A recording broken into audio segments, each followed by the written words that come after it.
Bonjour mes gens, comment allez-vous? J'espère que ça va très bien. Bienvenue sur ma chaîne. Je vous demande d'abonner si vous ne l'avez pas encore fait.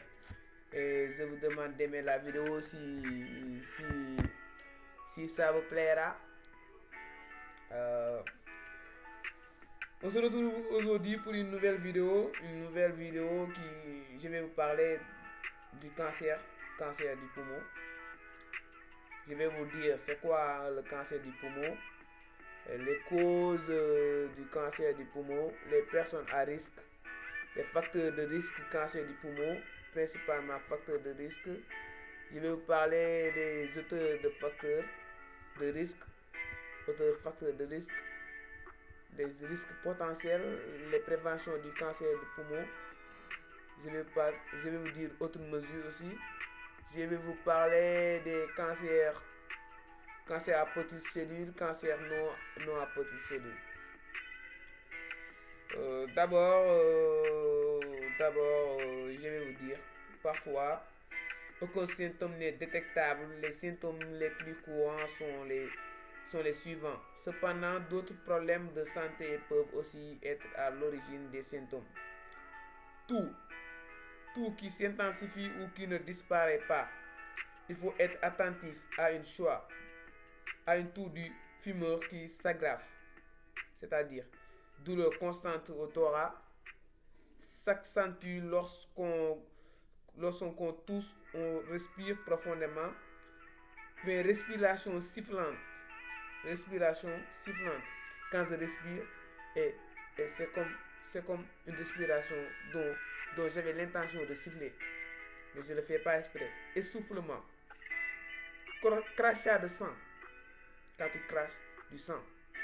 Voix enroulée durant plus de 3 à 4 semaines. La voix qui change durant 3 à 4 semaines.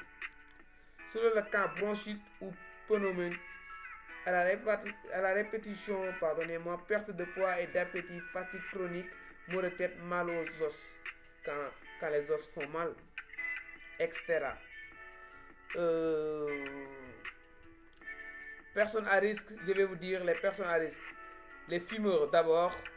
Les fumeurs ayant une prédisposition génétique au cancer, les experts avancent que des facteurs génétiques pourraient expliquer par exemple le fait que certaines personnes fument peuvent développer le cancer tandis que d'autres fument beaucoup mais ne le développent pas. 4 personnes atteintes d'une maladie pulmonaire chronique comme la sclérodermie ou qui ont de la fibrose tissu cicatriciel dans les poumons. La fibrose peut apparaître à la suite d'une pneumonie ou de la tuberculose. Les facteurs de risque du cancer du poumon, je vais vous le dire. Serrez vos ceintures. Éviter les facteurs permet de réduire le risque de cancer du poumon. Néanmoins, la plupart des personnes qui ont un facteur de risque ne seront pas atteintes de ce cancer. D'autre part, il arrive que le malade se déclare même en l'absence de tous les facteurs de risque. Fumer la cigarette. Du loin, il s'agit du plus important facteur de risque. Les fumeurs sont de 10 à 25 fois plus à risque d'avoir un cancer du poumon que les non-fumeurs. Pour un fumeur de 2 paquets de cigarettes par jour, le risque est 50 fois plus élevé. Le risque dépend de l'âge auquel on a commencé à fumer, le nombre d'années et de qualité de cigarettes consommées par jour. Bien que le cancer du poumon prenne plusieurs années avant de se manifester, des changements psychologiques dans le tissu pulmonaire sont visibles bien avant. Les femmes qui fument pourraient être légèrement plus à risque de cancer du poumon que les hommes pour des raisons qu'on ignore à propos des autres types de cigarettes. Les cigarettes escotiques, crétins, gris, etc. s'ouvrent aromatisées comme les cigarettes dont les gens appellent chicha, vous le connaissez bien. Certaines n'ont pas de filtre, d'autres contiennent moins de tabac mais plus de nicotine que les cigarettes ordinaires. Mentionner que le tabac à mâcher serait l'une des principales causes du cancer de bouche et de la gorge, cancer de poumon. entre parenthèses. Autre facteur de risque, être exposé à des produits cancérogènes dans le cadre d'un travail. Oui, comme les gaz, être exposé à des produits cancérogènes, c'est soit l'exposition à de grandes concentrations de radon, des grandes concentrations de radon, cancer du poumon, surtout chez les fumeurs. Le radon est un gaz radioactif, naturellement présent dans le sol et les roches, issu de la dégradation de l'uranium. Il est incolore et indolore. Le risque survit dans les habitations construites sur des sols contenant de l'uranium. Le radon s'infiltre par les sous-sols à travers des planchers en terre battue, les murs de béton et encore plus s'ils sont fissures.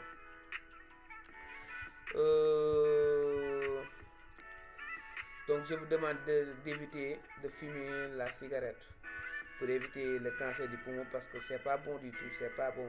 La prévention, c'est que le cancer du poumon est un type de cancer pour lequel des chances de guérison sont faibles. Il existe par contre plusieurs moyens de le prévenir. Peu importe l'âge et les habitudes de tabagisme, cesser de fumer réduit le risque d'être atteint du cancer du poumon et d'une foule d'autres maladies. 5 ans après avoir cessé de fumer, le risque de cancer du poumon diminue. La moitié de 10 à 15 ans après la cessation, le risque presque celui des personnes qui n'ont jamais fumé. Principalement mesuré, donc arrêtez de fumer, mes chers gens. C'était ça pour la vidéo d'aujourd'hui. J'espère que ça vous a plu. Si c'est le cas, je vous demande d'abonner pour me donner de la motivation. Et pourquoi pas de liker, de me donner un pouce bleu. Merci beaucoup. Santé pour tous. La santé, c'est possible.